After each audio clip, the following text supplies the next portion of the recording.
Before we go to him, though, I do have a read from our friends over at FanDuel. The NBA playoffs are almost here, and FanDuel is giving new customers an incredible way to get in on the action. Right now, when you join FanDuel and place your first $5 bet, you'll get $250 in bonus bets if your bet wins. I love how FanDuel makes betting so easy, whether it's picking my favorite team or diving into player props, and from three-pointers to steals to assists, it has so many ways to bet your favorite player props. Don't miss out. Head to FanDuel.com/UCSS and claim your $250 in bonus bets today. All right, Ryan Koenigsberg is with us. There he is. Looks a little like Ian Happ. You look a little like Ian Happ of the Cubs. You ever been told that before? That's a first for me. Yeah, you do look a little like him. I don't know if anybody in this audience besides me knows what he looks like. I guess I could see it a little bit. There you go. Ryan is from DNVR, shockingly in Denver. Who would have guessed that DNVR was in Denver, right? Part of the All City Network. So. All City Network, yeah. So, I know this is not Colorado related, but we were just discussing if the Browns didn't take a quarterback at 2 and traded up to the back of the first round or at 33, between Dart, Milroe, and Shuck, of those three guys, I don't know how close you're paying attention to it. Obviously, the Broncos don't need a quarterback. But who do you like the most out of those three guys? Who would your vote be for? My vote would be for Milroe, just because of the upside there with his athleticism. Obviously, it's rare in the NFL to be able to kind of hone in someone's accuracy and teach them that, but it has been done. And to me, it's like if I'm going to take a flyer on a guy later in the draft, I would go with the guy who has the highest upside, and I think that would be Milroe.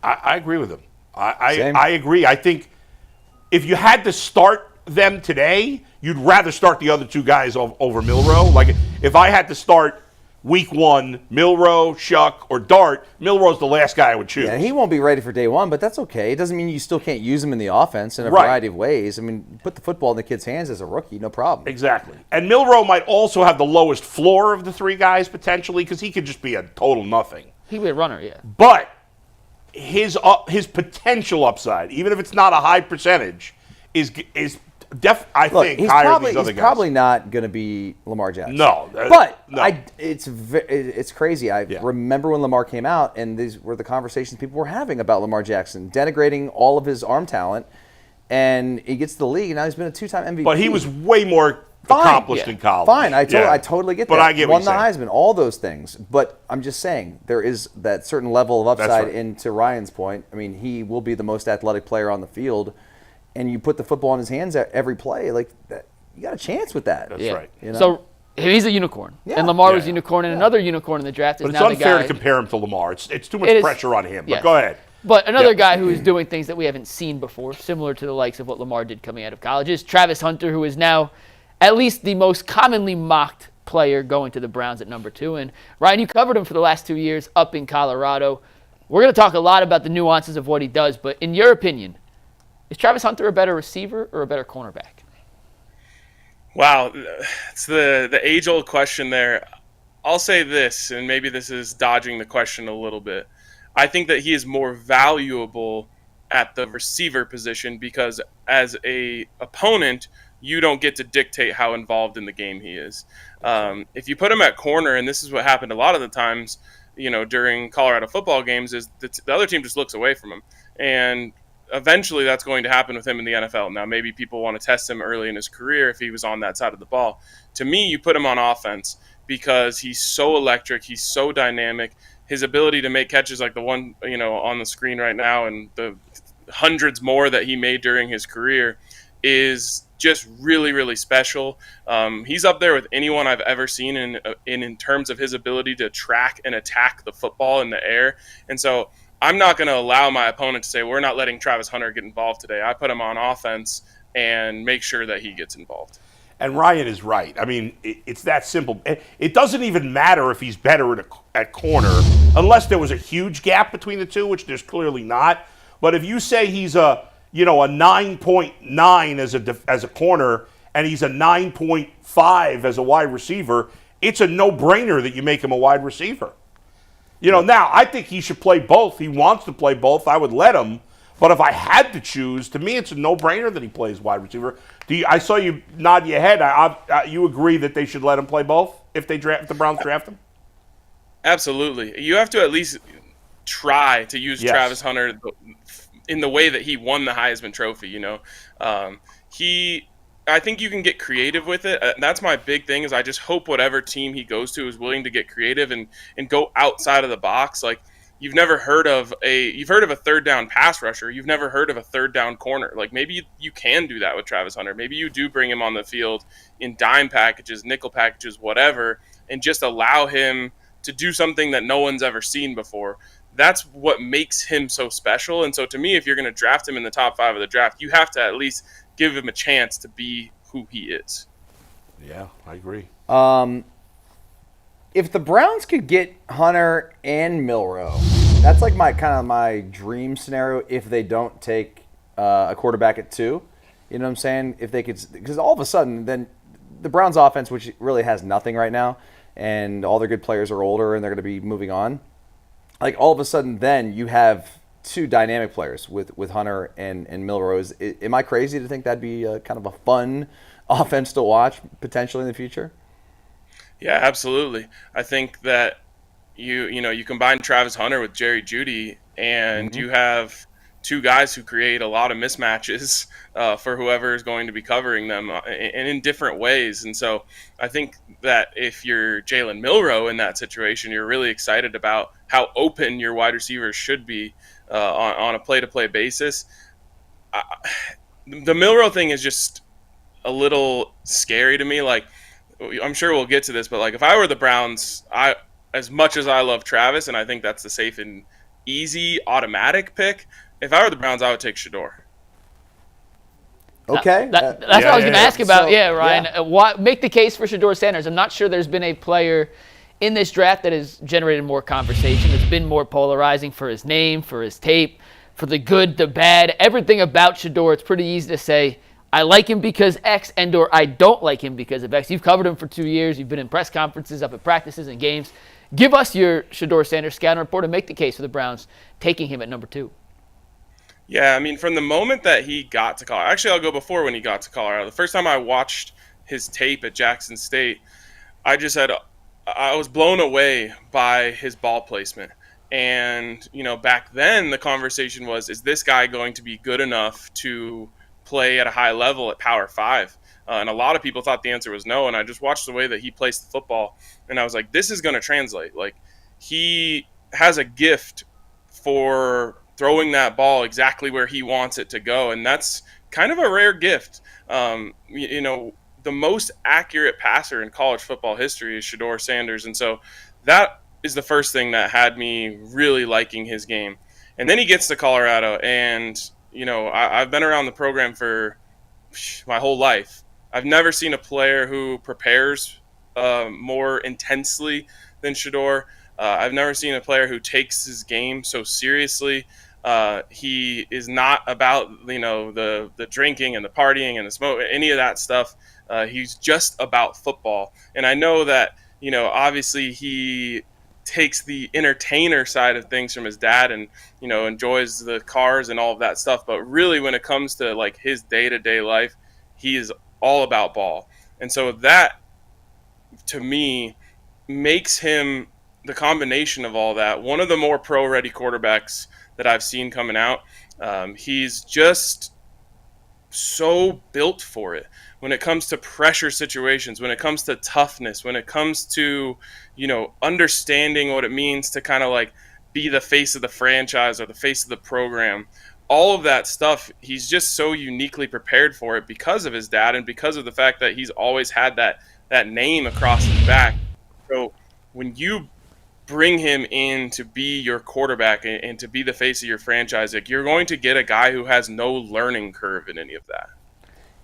All right, so I have a question about the Deion angle here, because it seems to be a talking point, obviously, for us and for a lot of fans out there that think that, this guy, and you kind of alluded to a little bit of it there, that he's, he likes cars and gold jewelry and things like that, like his father did, but also like his father wasn't really a party animal. Like, he was a super locked in, disciplined guy, and I like that about Shedeur. And I also think that if there's any player who's been more ready for the spotlight, the limelight, or to turn a franchise around, and who understands pressure, it'd be Deion Sanders' kid. Has anybody in Deion, all Deion's kids are pretty successful. Deion is super successful. Like, has anybody in that family ever lost at anything? Like, they're just a winning family. I like that trait. Absolutely. And from a Brown specific standpoint, you're getting a guy who went to Jackson State, which was a proud program that was in a down era. He goes in there and he leads them to their best seasons in years. Comes into Colorado, which is a proud program in a down era, completely turns around this program. And obviously there's a lot there, but he's the quarterback. He's leading that thing. And so if I'm a Browns fan, I'm saying I want the guy who's already done it. Like, this is not he, went into a consistently winning program like Georgia or Alabama and lit it up. Like, he had to get it out of the mud when it came to winning football games at both of the programs he went to. And so that's another thing where it's just like, you don't have to prepare him for that. Like, to make a comparison that you guys will understand, like when Jerry Jeudy got to the Broncos, he had never lost. Like, he was so used to winning all the time that all of the losing, I think, really got to him, and he wasn't having a lot of fun. You're not going to have to worry about that with Shedeur Sanders. Like, he knows exactly what it's like to start from the bottom and bring a team up. Ryan, when I watch Sanders tape, and let me preface this by saying I'm by no means a quarterback expert, but when I go back and I watched the All-22, I went back and watched as many games as I could find. Every time I left a Colorado game tape, when I went to go watch Shedeur Sanders, I left with saying, oh my God, Travis Hunter's amazing. And that's no knock on Shedeur, it's just that's how good Travis Hunter is. It has got in my mind that the best case scenario for the Browns on draft night is Travis Hunter at 2 and trade back up to get Shedeur Sanders somewhere in the middle of the first round. If you can pair those two up, they turned around Jackson State, they turned around Colorado. Ryan, do you think if the Browns or any team, but we'll use the Browns as an example, were able to pair those two up on the NFL level, they could turn around an NFL franchise too? Immediately. I think that's absolutely best case scenario for any team that could pull it off. The chemistry that those two have together, after week 1 last year, I called it telepathic. Somehow they just always know where the other one is going to be, where they're thinking. There's a lot of like back shoulder throws and just places where it's just like, man, these guys just understand each other on such a ridiculous level. And then I think you add in the comfort that the two would have immediately going in together. And it's like, it's kind of like you said, like they've turned around, they've done this twice. And either one, I think, is going to have a comfort in that situation. But for them to be able to go and do it together, I just think the confidence that they would have, which is just like, oh, it's us again, and we got to do this, like, easy. If you could pull that off, and it's sort of starting to feel like it's maybe slightly more realistic just because of the reports that Shedeur might, slide out of the top 3. If you could pull that off, that would be a all-time game changer, I think, for the Cleveland Browns. Ryan, the 3 criticisms that we've heard about Shedeur, 1, the arm strength is not elite. 2, he holds on to the ball too long sometimes. And 3, I don't know if this one's accurate at all. We've heard it. I hate bringing these things up, but I want you to address it because you know him a little bit. Is he's been described, I guess, by some people as whether it's prima donna or arrogant or whatever. Can you address those 3 things and how big a deal you think, or even if they are a deal, any of them? Yeah, I'll start with the, arrogant, brash, whatever reports that had come out. That's the one that I think I couldn't disagree with more vehemently. Being around this guy for 2 years, he was incredibly gracious with his time towards us, the media, towards our show specifically, multiple times, went out of his way. One example would be at the Super Bowl, like, he saw us from across the room and was like, oh, like, I got to hop on the show with you guys. Like, you guys are from Boulder, blah, blah, blah. And his, whatever person who was handling his schedule out there was like, oh, sorry, Shedeur, like, we don't have any time. We got to be here, here, here. And he's like, no. We have time for these guys. Like, they cover the team. Cool. They're real ones. And that's just not something I'm used to seeing from like a, quote unquote superstar level player. And that's just one example. I think the good thing for Shedeur is when you actually get to sit down and talk with him, like these GMs and owners and coaches have gotten the opportunity to, you realize that he's a lot more down to earth, a lot more chill than maybe the online persona or, the media wants to make him out to be. He is to me, the opposite of arrogant and brash when you actually get to talk with him. The other side of that is he's most certainly incredibly confident. Yeah, and if I'm trying to get a franchise quarterback, that's a trait that I'm looking for. It's not some sort of knock on him. Yeah. This is a guy who's going to believe in himself in any situation, and that's something I want. As for the arm strength, he obviously doesn't have the like Josh Allen type of arm that's going to blow your mind with the sidearm, cross the field type of stuff, but I can't think of a single situation in a game where he missed a throw and I thought to myself, like, oh, man, if he just had a slightly bigger arm, like, that would have been a big play. I mentioned earlier, but, percentage-wise, the most accurate passer in college football history. And, yes, was there a short game? Absolutely.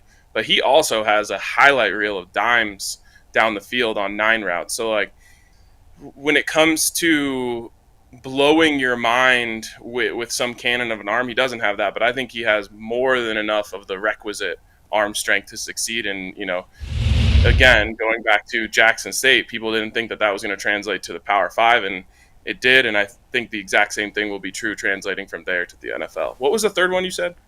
Was the thought that he holds on to the ball too long sometimes.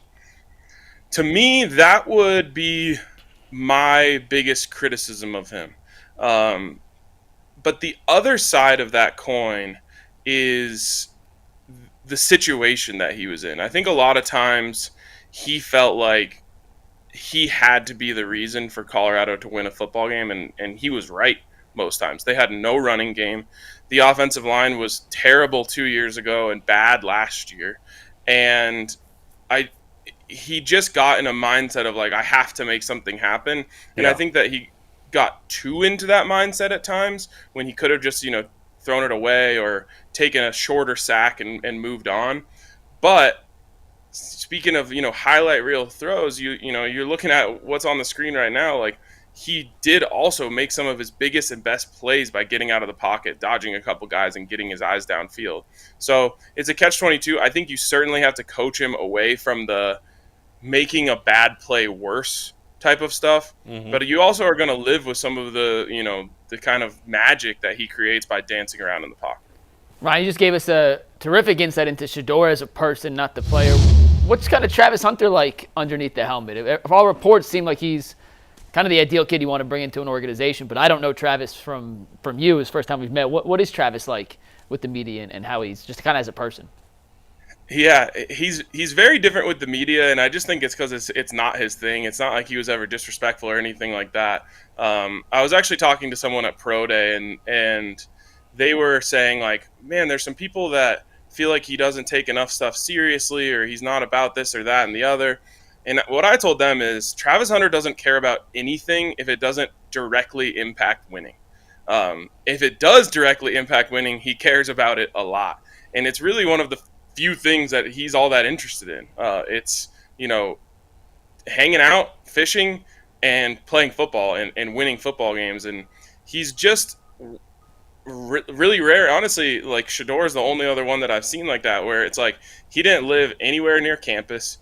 He was never out partying. He was never out, really even being a college student. He was just preparing to be a professional football player and preparing to win football games on Saturday. And it's when you talk about, like, a dream kid to have in your organization, it's absolutely that. I think he'll end up getting more comfortable with the media stuff, given that, when you're going to be someone's high first round pick, you're going to have to do a lot more stuff. But he's just completely wired in a football sense, and it's almost all he cares about. It sounds like, and correct me if I'm wrong, but I get the impression you think both Shedeur and Travis will end up being very successful NFL players, similar to what they were in college. If you had to place a bet on which one will end up making an all-pro team first, Ryan, would you bet on Travis Hunter or on Shedeur Sanders? It's a great question. I think I would bet on Travis. And the reason I would do that is, one, because the NFL is obviously already stacked at the quarterback position, so there's a lot of really good players that you're going to have to knock off that are already kind of superstars in that regard. The same can be true of both wide receiver and corner, but I think because it's the same reason why Travis won the Heisman. Like, when someone's doing something that no one is used to seeing, you get kind of an extra bonus that no one else can compete with. So I don't know if they'll have to create a new slot for him on the All-Pro team or just pick a side for him. But I think that he makes it because people are just in awe of the things that he's able to do on the football field. That's a crazy question. There's no way Shedeur would get there ahead of Travis Hunter.